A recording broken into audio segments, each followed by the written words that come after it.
And we're back. Welcome to the show. I'm Yanni Rude. And I'm just Terrell. You ever been out somewhere and overheard two people having crazy conversations? Well, we are those people, and we've been having those conversations since college. Yep, it's the Regular Guys Random Thoughts 90 Day Fiance Season 6. Or no, 9. Season 9, Episode 6. 7. I don't give a shit anyway because I hate the show and I hate watching this stuff. But whatever it is, that's what we're talking about today. It's a season. It's an episode. Yeah. So I think I watched the right one, so we're good. That is hilarious. Hey, for those of you wondering about why the hell are they reviewing this if he really just doesn't give a shit? Well, here's why.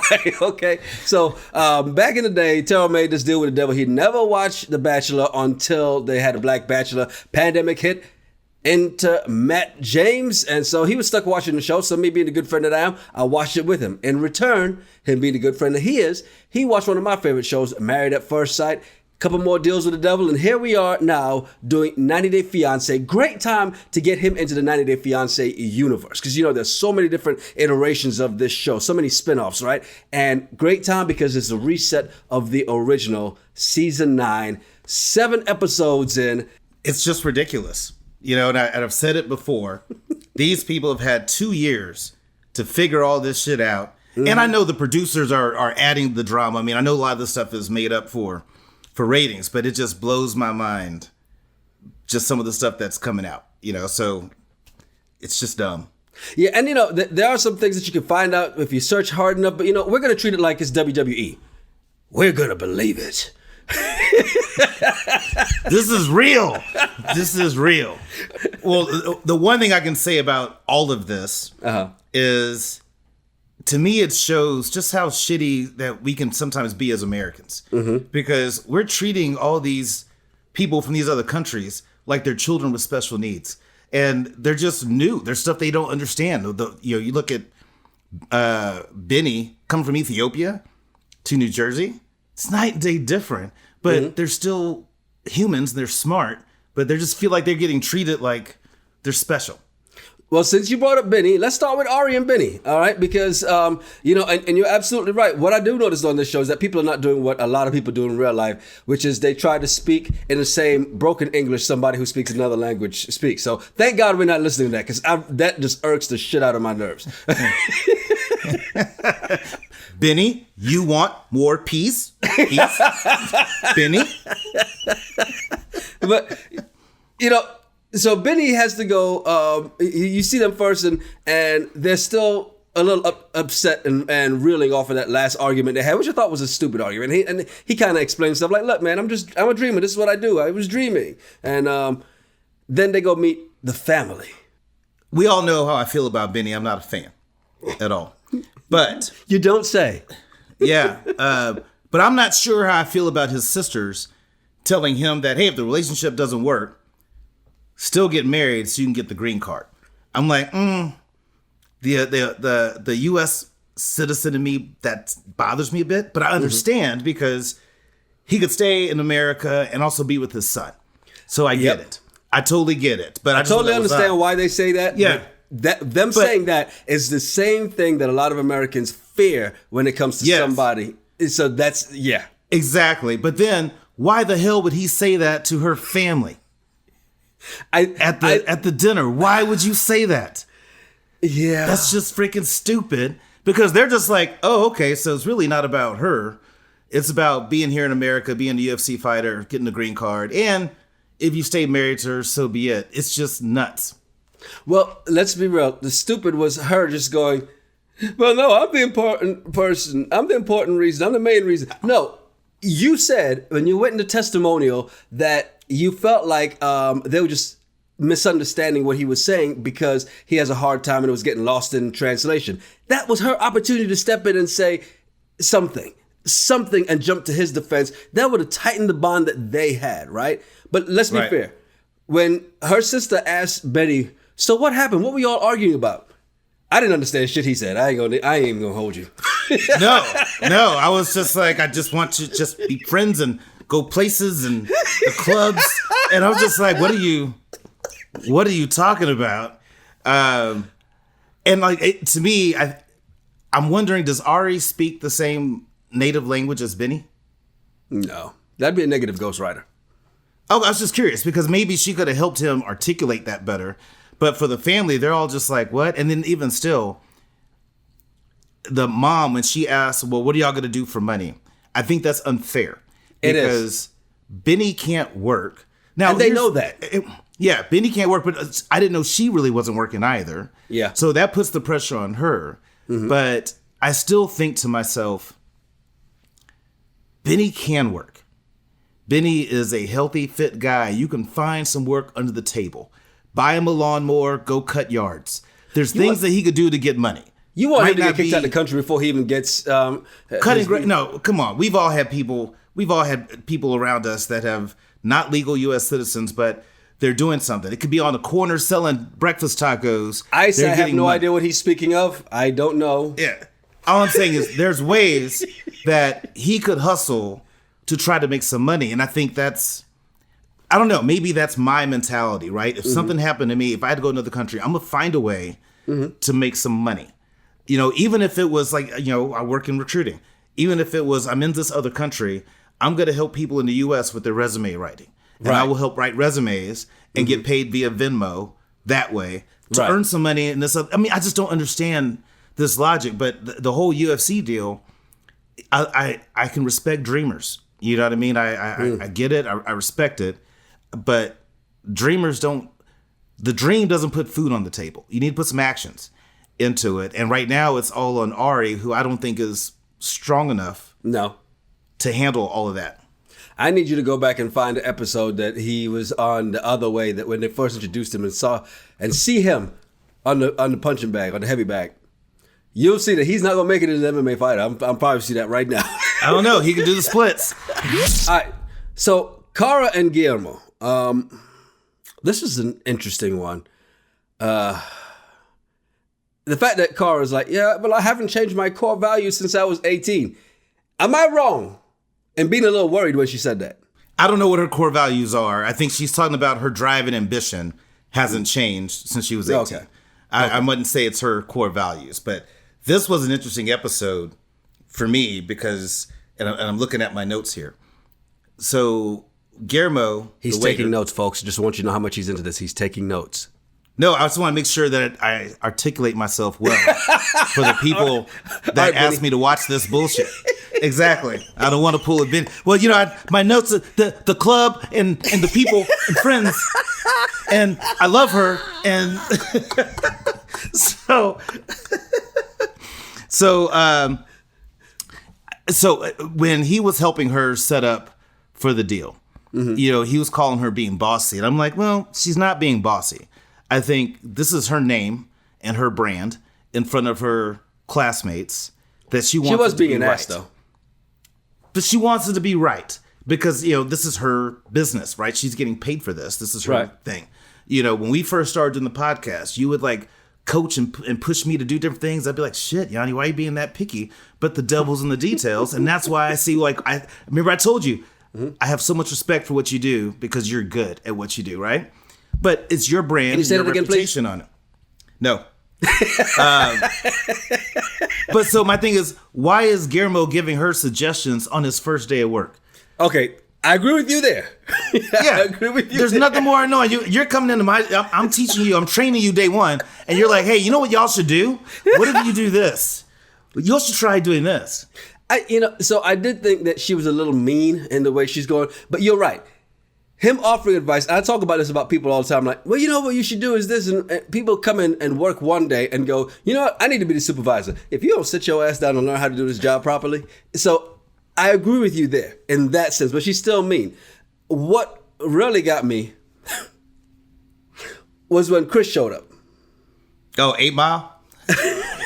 And she said, you know, he's a rapper now, and he looks like a rapper. How? Is it the fake glass jewelry on his hand? Hey, Chris was just being Chris, but I don't like guys who call girls bro. Yes, I just can't stand that new age shit. Yeah, I just don't get that. Just bro, come on, bro, you know. But what was interesting to me is Not Chris so much. The fact that she cheated. Now, I don't see a problem with it because she was in college. Yep. We all cheated. We all did some stuff. And it was yourself. 10 years ago. 10 years ago.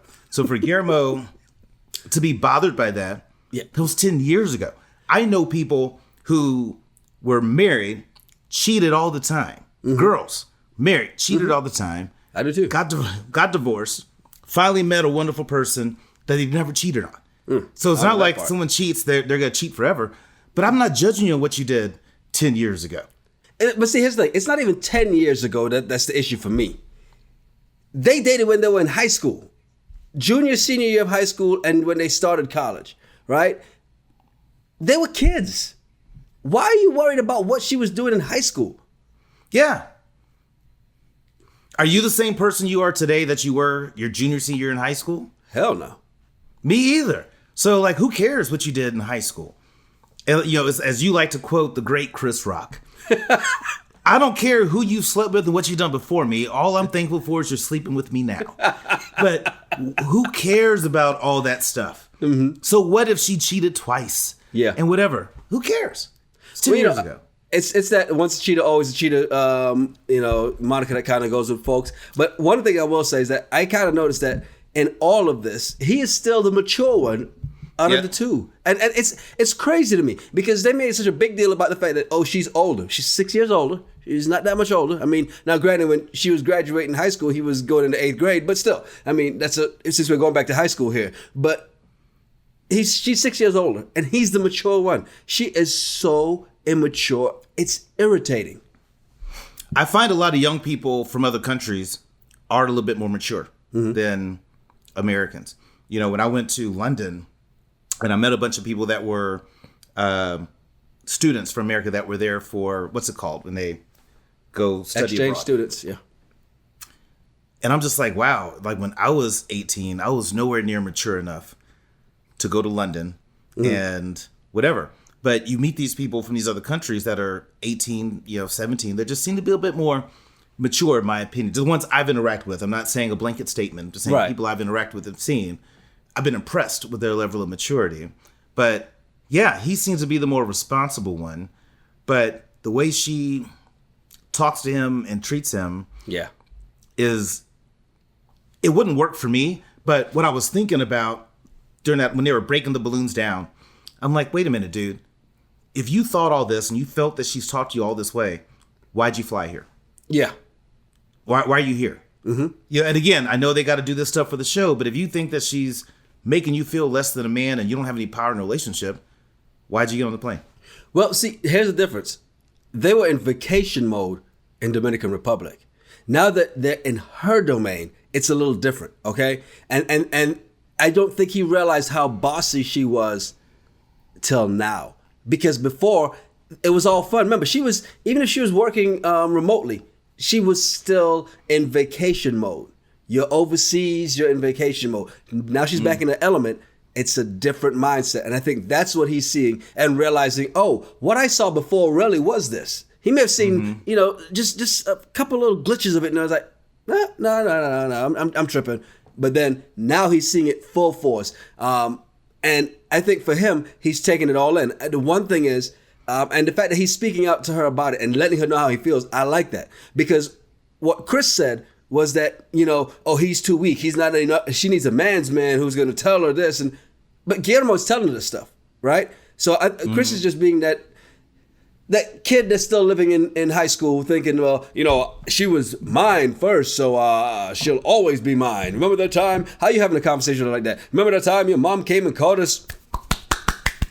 Yeah. Chris reminds me of Al Bundy. Remember in high school, 4 touchdowns in one game? Yes. Living off those glory years. That he peaked. His junior, senior high school, he peaked at life. And that's all he's going to look back on.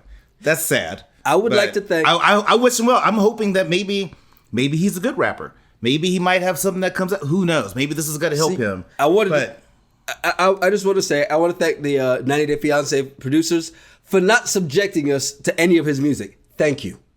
From the bottom of my heart. Well, I wonder what she means by he looks like a rapper. Because to me, is she trying to say he looks like a Joe Rogan? Thus, looks like a rapper? I'm like, no, I don't think that's what she. I'm hoping that's not what she meant, because nothing about him looks like. Well, anyway.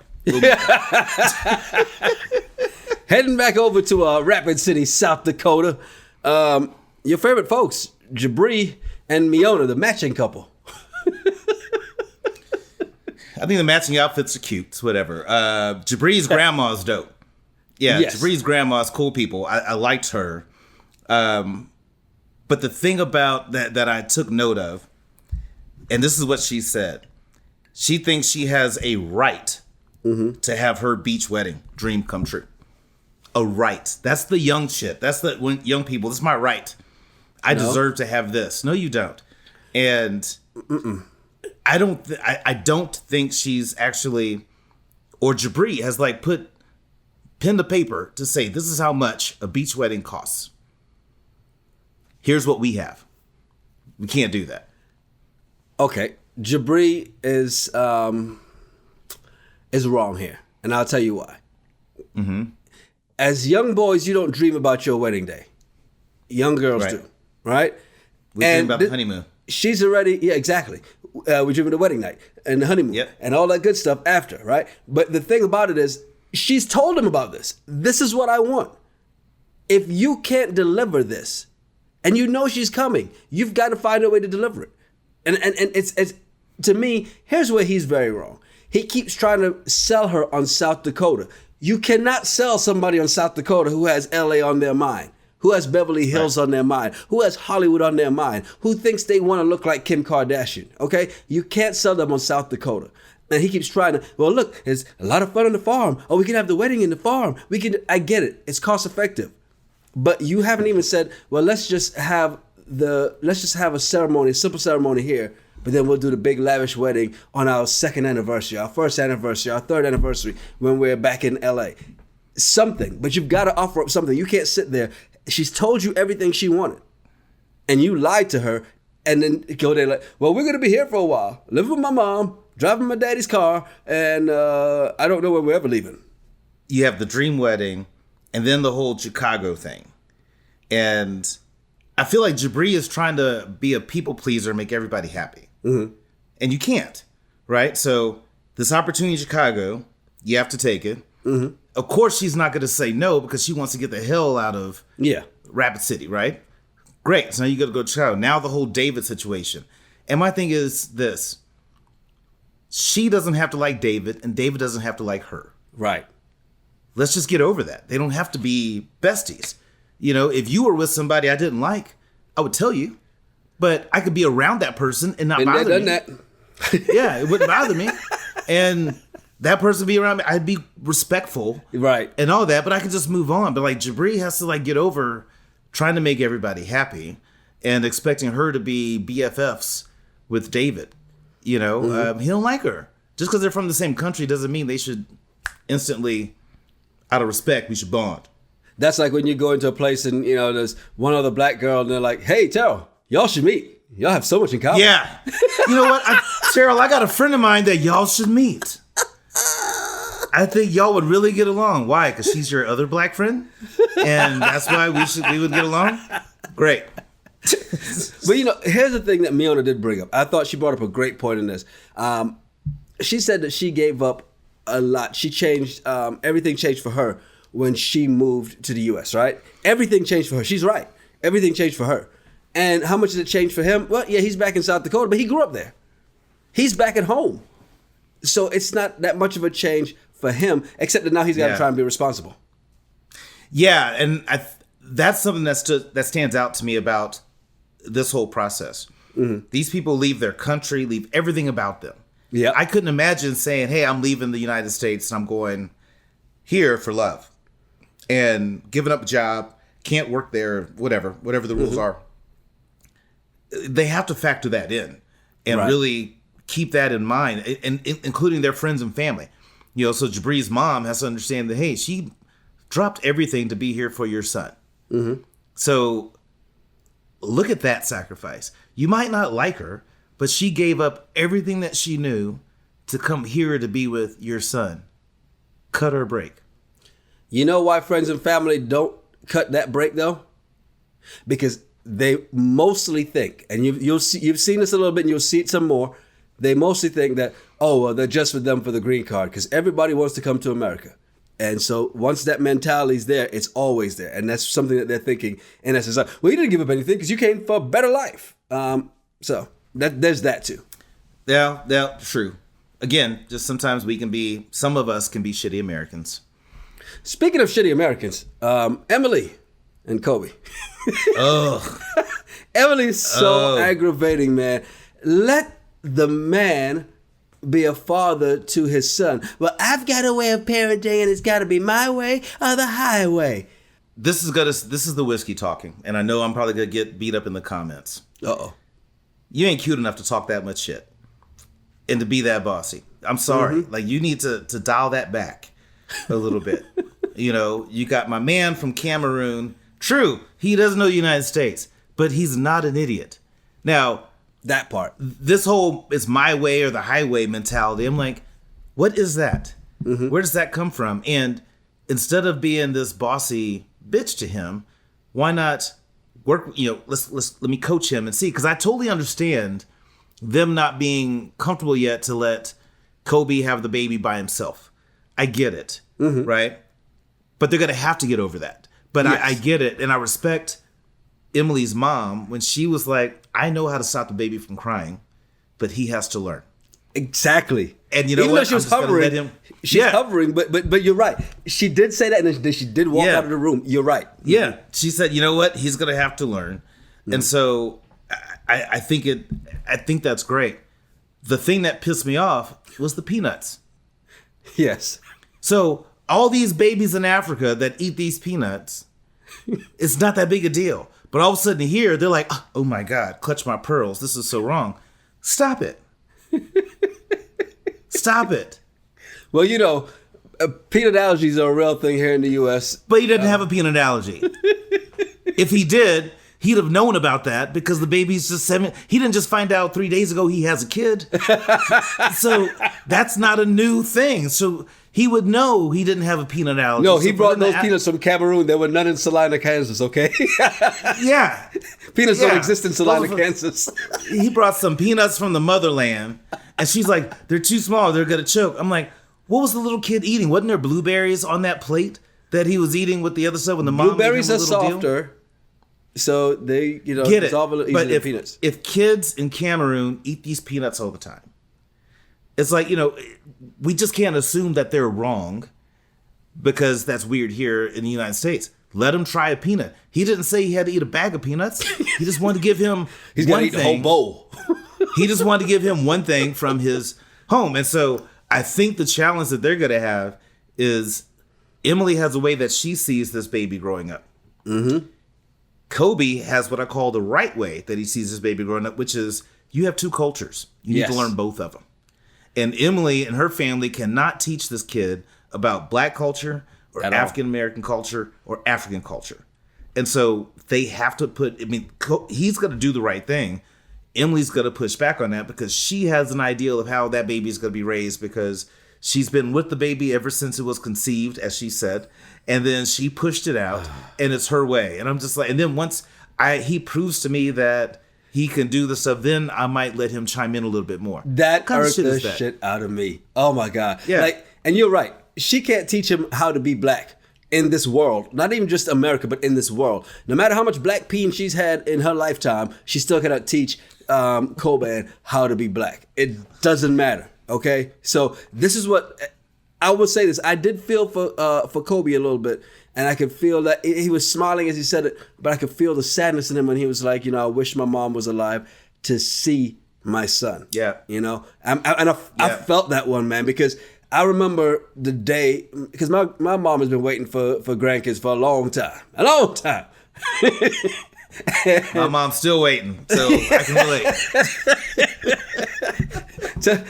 Tell her my mom sends her condolences on waiting so long. Because I remember that moment my mom held my daughter for the first time. And that was just, it's a very special moment, man. And I can't wait for the day that you get to see that same thing as well, too. Dial that back. Dial that back. Oh, Jesus. I appreciate that. But you're at an 8. I need you back down to about a 3, if you don't mind, sir. Well, the thing that and I think this is important for any interracial couples, right? You should learn about each, raise the child to learn the cultures, right? If you're Anglo and Filipino, they need to learn about their Filipino culture, and you learn about the white culture. If they're black, you need to make sure that they learn these things. And no one in Salina, Kansas can teach that better than Kobe. Right. And so you need to have that. But maybe the one other black person in Salina. So, but he's not from Cameroon. He came from Kansas City. So that's different. But I think that they, as a family, what I mean, Emily and her family, they have to work with Kobe and help him with getting adapted to be able to have the kid by himself and trust that he's going to do that. But to make him feel inferior or second class, which is what Emily's doing, and she's not listening to his points. And even driving, I'm not going to let you drive. I don't trust you driving the car with my son in the back seat. What kind of bullshit is that? Speaking of Kansas City, Bilal and Shaeeda. Yeah, your man. So not much. I didn't get a whole lot of notes on this one, but I did have a couple nuggets that came out. First off, the boat ride was dope. I think that was a great romantic evening. I like that. I was like, I need to find a place like that in Austin and see how much that costs to be able to reserve a boat ride. But that's a great date. I thought that was really cool. But I didn't know this. So she said that in the beginning when she met him, she said she didn't want kids because she had given up on love and all that stuff. Right. And then now that she nubs him, she wants kids. And I thought that, because I kept wondering this whole kid thing. Remember we talked about it last time. You thought I was being judgy. But she said she didn't want kids, so I can see why he got into it. But he has to decide ASAP. Yeah. Do you want kids or not? Because in his mind, I get where he's saying that he doesn't want to have a kid and then get divorced again and now have a kid have to deal with it. I totally get it. But you are wasting her time and her uterus if you don't want to have children, because now she has to start over and find someone else. Here's the thing about this. I'll be honest. I don't care about Bilal's sob story. Boo. Because he's leaving out a very important part of this. Shaeeda is his second wife. He's already been divorced twice. He's leaving that out completely of this story and acting like Shaeeda was his first wife and his only ex-wife. He's got 2 ex-wives, right? So now he's only had kids with Shaeeda, which is, I get that. And you don't want to do it again. You don't want to get divorced again. Well, maybe this third time's the charm for you. And Shaeeda, I get so confused with these names sometimes, but maybe Shaeeda will be the one that you guys can stick together and do this. But he's really got to learn how to just have a conversation with her and stop, everything has been, it's really like he's talking down to her. And we saw that last episode. I think they kind of gave us a glimpse of it for next episode. And this one, he wasn't even showing any emotion, but she's like, well, I feel like you could be the one. I met the right person. He's like, that's dope. Good. Cool. That's interesting. Yeah, that's what's up. I feel that. I hear you. I did not know that technically Shai would be his third wife. He got married, so that's very interesting. But you have to decide, like, you're wasting her time if you don't speak up and say this. And he's like, well, we got to get to know each other more and all that. Well, here's what I don't understand. How do you go out there 7 days, get down, bend the knee and propose, and now all of a sudden we need to slow down and get to know each other more? You proposed. Exactly. Once I get it, because you still need to learn each other and all that. But once you've had this discussion about the marriage, once you've gotten on the knee, you gave her a ring. There's no, I need to figure out whether we're going to do this or not. I mean, granted, until you walk down the aisle and sign those papers, you're free to change your mind. Don't get it twisted. You can change your mind. People do that at the altar all the time, B. However, you've made this commitment, and that gives the sense that he's not all the way in. And if I'm one of her friends, I'm telling her, get your backside back on the plane and get back to Trinidad. Yeah. I just don't get that. That's what I hate about this show. And I think it's stupid. Speaking of stupid, your favorite couple so far out in Albuquerque, New Mexico. I think they're taking a left turn in Albuquerque right now. Yve and Mohamed. Yve was saying she's hoping it was going to be a good night. She was dreaming. And we knew that. And we were just waiting for the shit show. And I loved every bit of it because it was good. So I agree with Mohamed. Mm-hmm. I could see her underwear through the dress. Oh, you did? I didn't notice. Yes. Yeah, if you go back and watch it and she turns around, you could see her underwear. She had a thong on, and I think it was black. Did it look like a T on the wall? Yeah. I could see her underwear in the dress. And so he was like, hey, so I would have, Muslim or not, Islam or not, I would have said, hey, babe, I can see your underwear. Yeah. Through this dress. Mm-hmm. So take them off. Either go without underwear. Yes. Or wear a color that won't show through the pink dress that she had on. So I was with him on that.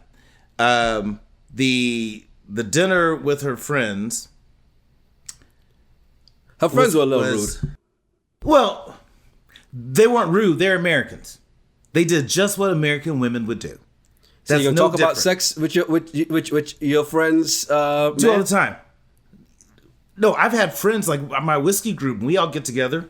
People with couples, we'll talk about porn, we'll talk about stuff, just conversation. Yeah, but I think sex with them, each other. How'd you know how to do that? Is somebody going to ask you? Because I'll never ask you about sex with somebody you're serious with, ever. Just like you'll never. I like do the how you same said thing with I'm serious with. Yeah, so you did add that, but I mean, here it was interesting. It was an interesting question that they asked because apparently he tried to get married to someone else. He's never kissed this girl, supposedly. Never slept with this girl. Never done anything with any other woman except Yve.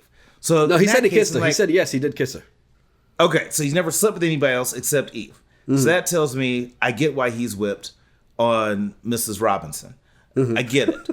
But they're just being American women. I mean, we have conversations like that. Right now, it might make him uncomfortable. It might not be what he's used to, but that's just how it is. You can have conversations with people, and you can have a sex conversation without it being a sexual conversation. And I think that's what they were doing, in my opinion. It's none of their goddamn business. And she should have stopped them. Well, don't ask my man what he knows how to do. That's what she should have said. That's her fault. She should have stopped them. She should have. But for Mohamed, he's going to have to adjust and adapt to that American culture where you have women that show they're more revealing and all that kind of stuff. He's going to have to figure out how to adapt to that. But I applaud Mohamed on two things he said tonight. Mm-hmm. I know what you're going. I know where you're going. First, he was bothered that she's telling her friends about their fight and all that stuff. Because I agree. Yep. That should be in-house. Yep. We had an argument before we left. You don't need to share that with your friends. Exactly. And I think that's something more women do than guys do. I've never had a male friend call me like, how's it going? Man, she's tripping. What happened? And telling me the stuff that we don't talk about it. You deal with that stuff with your wife. But then I find more women will get together with other girls and tell their homegirls about, oh, Terrell did this or Yanni did this. And then when their friends come back over the next day, they're looking at you different. And you're just like, why are you being weird? But see, that's the same thing when it comes to the sex thing. And that's why when you start talking about what you're doing sexually with somebody you're serious with, you wonder why he's banging your homegirl. It's because you told her what he did, all the good shit he did. And what's she going to do? She wants to taste too. And what's he going to do? He's a man. He's going to dive in. Exactly. Now, the second thing I like that Mohamed told her is like, if you don't want to do this, then I'll just fly back to Egypt. But here's what I'm about. This is the relationship I want. I'm just like, you know what? I don't like Mohamed, but I respect the fact that he said, hey, look, if you want to be together, here's the expectation. If you don't want to do this, fine. I'll go back to Egypt. Yeah. And so now she has a choice. Now, the thing that I did think was weird is, why the hell is she sleeping on the couch? It's her damn house. Why is she going to grab a blanket and a pillow and go sleep on the couch and let her oldest son sleep in the bed? Let me tell you, you stupid. Let me tell you something. I've said this. We can be mad, We can sleep butt to butt. We can put a pillow fort up if we want to. But I am not going to sleep on the couch. You understand it? Unless I happen to be laid out there watching TV and I fall asleep on the couch, which I'm known to do. Ain't no, oh, we having an argument, I'm going to sleep on the couch. We ain't doing that. In the words of Swisher, I live here. I don't camp here. Well, if it's in my house and I'm dating somebody long distance, they come for the weekend and we get in a fight, okay, you're mad. You can go sleep on the couch. I'm not mad right now. I just want to go to sleep. Yeah. I took an Advil PM about an hour ago. I'm ready to crash, and I'm crashing in my bed on my side. So I'm not gonna like grab my blanket and go sleep somewhere else. No. Mm-mm. And one of the things, I'm not the person that likes to go to bed angry, upset. I'd rather try and hash it out. If we just come to an agreement, like, let's discuss this tomorrow. Let's go to bed, and we'll be fine. But to stay mad and all this, because who does well with a rough night of angry sleep? Nobody. So therefore, I will say this though. I'm glad that Eve kind of stood up for herself. They really should have had this conversation back in Egypt about, because remember he's like, well, in Egypt you did, and she's like, yeah, but that was there. This is America. Hello. Mm-hmm. You got to understand, and there's compromise on both sides that they need to have in order for this to work. And if they don't have it, it'll never work. And that's what it looks like right now. It's never gonna work. No, and like either that or they need to come up with a contract. Okay, I'm not going to eat pork, but I am still going to wear a two-piece. Are you good? Got it. I'm not going to do this. I'm not going to drink as much, but I am going to wear thongs under my dresses, and sometimes they're visible. Are you good with that? Like, you got to, what he's wanting her to do is fully convert to Islam and follow all those rules. Mm-hmm. If she wants to do that, she's going to have to. She could do that, but I think for her to be able to do that, she's going to have to sever ties with a lot of her friends. Right. And why would you have her do that? Why would you have her change? So I don't agree with Mohammed doing that. I think either you come here and adapt to American culture, and there could be some compromises of what y'all do, but you're coming here to grab an Americanized woman and have her fully immersed into Islam? This doesn't work that way. Now, she shouldn't have said, yes, I'll do this, and yes, I'll do that. She shouldn't have said it. She's like, look, if you're going to be with me, here's the deal. A, I'm twice your age. B, you make no money. So if you come here, you're living in my world and going to be by my rules, and you're going to watch my son. You're going to be you're going to watch your brother. My son. Yeah. But I mean, it just doesn't make sense for him to, if he has no money. Again, if he could financially take care of her and her family, and have her convert, great. But right now, you don't bring anything to the table. Mm-hmm. Well, first thing, a lot of these couples need to realize, because I notice her friends are like, well, you can't change her. You shouldn't want her to change. Let me explain something to you. When you get married, there is change, because there's compromise. Regardless, there's got to be, because you're accustomed to living as one. Now you got to live two as one. There's got to be compromise at some point. And if these couples don't do it, they're not going to happen. At least they won't last. Plain and simple. Well, change and compromise, I think, are two different things. I agree with you that you have to compromise. But to totally change somebody, so for example, not totally, if I'm trying to get you to change religions, I'm trying to get you to change how you live your life on a day-to-day basis. Mm-mm. No, that's not going to be it. And sometimes you got to look at a person and say, this is who I am. Mm-hmm. This person's bossy. They have a vision. They have a way they want to do things. I got to decide I don't want to be with this. Yeah. I can't all of a sudden make this person be less of who they are. You got to decide, do you want that or not? And then you have the freedom of choice to get out of the relationship.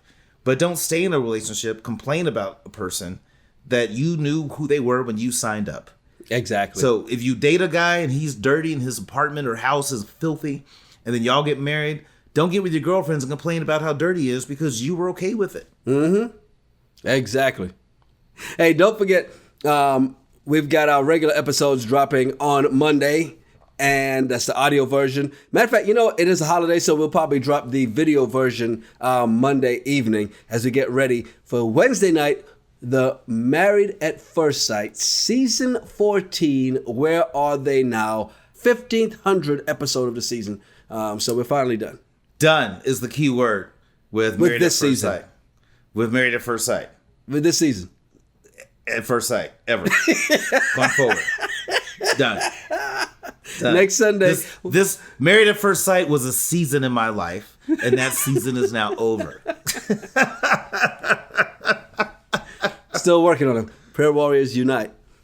Next Sunday, we're back here, 90 Day Fiance. Of course, that'll be episode 8, and it looks like this is going to be an interesting one, too, especially with Mohamed trying to convert Yve to Islam and Bilal getting his professor on lecturing Shaeeda. Talking to her like she's a child every time. Yes, Daddy. Okay, Daddy. Hey, I'm Yanni Rude. And I'm Just Terrell. Make sure you follow us at Yanni Rude, at Just Tell, and at RGRT Pod. Yeah, send us some of your random thoughts or some of the bullshit you find on the internet. We'll talk about it on the show. It's the Regular Guys Random Thoughts Podcast. Cheers. Cheers.